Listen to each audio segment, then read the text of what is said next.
Now we have where you store a year's supply of food.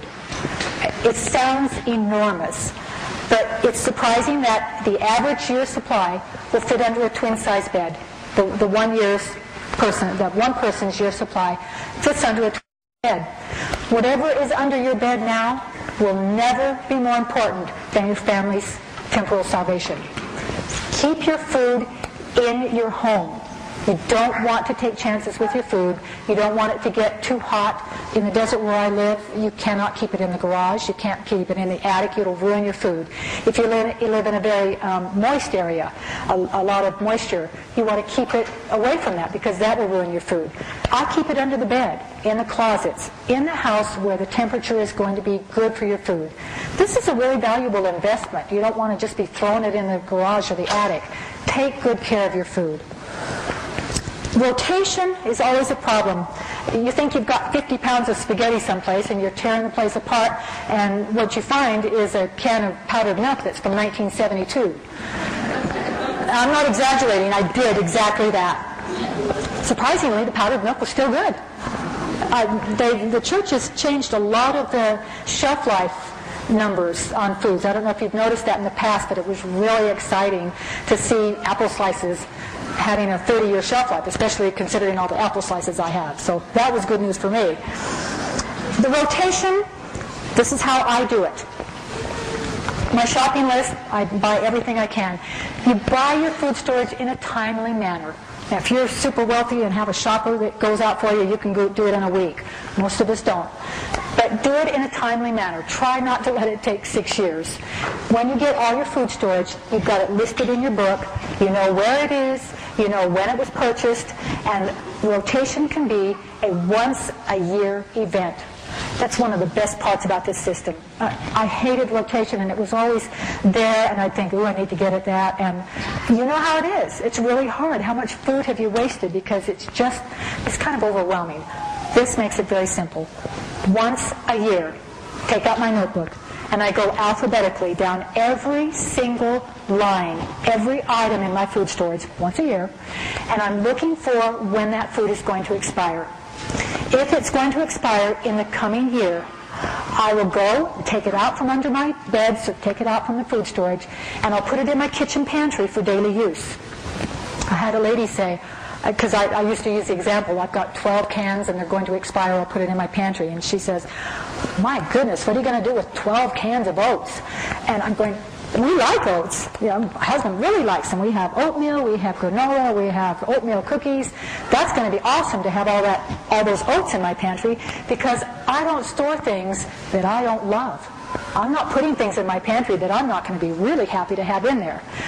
Then what you do is replace it immediately with fresh, and you mark in your notebook the new date that you purchased it. So as you're taking things out, you're putting it back, you always have a full year supply. It's another beauty of it.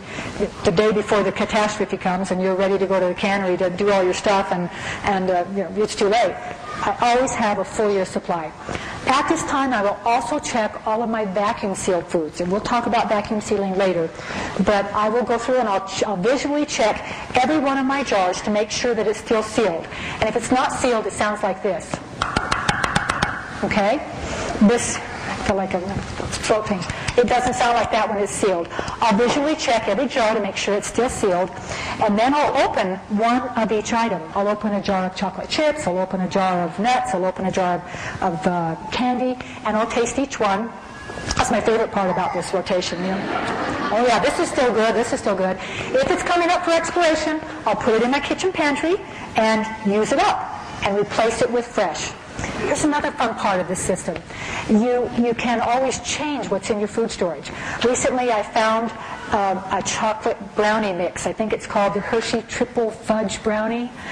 Yeah, people are going, yeah. I took out all of my brownie mixes and put them in the pantry, and when the grandkids come over, we make brownies all the time, and I replaced it with the Hershey Triple Fudge Brownie. So you can change your food storage every year. You just kind of evaluate and say, let's kind of change this up. I'm not fond of that anymore. So that's the good part about it too.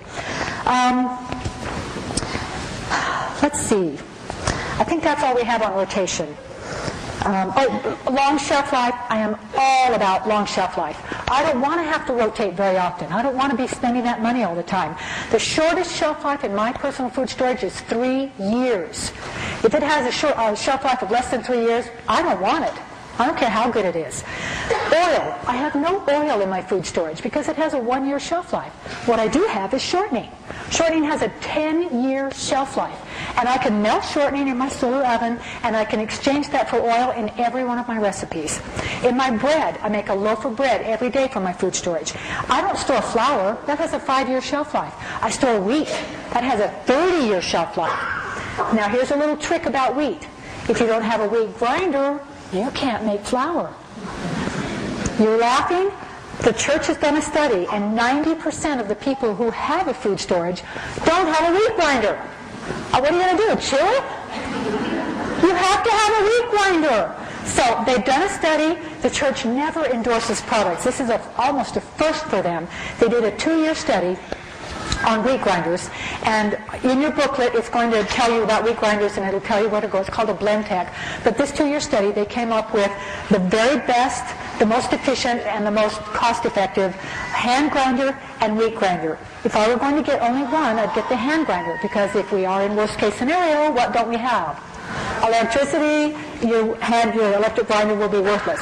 So get your hand grinder first, and then you might want to get an electric grinder. If we have electricity, I'm going to be the happiest person in the world, because I've got an oven in my house and a microwave, all those good things. I'm not going to have to use the solar oven, but I'm prepared for worst case scenario.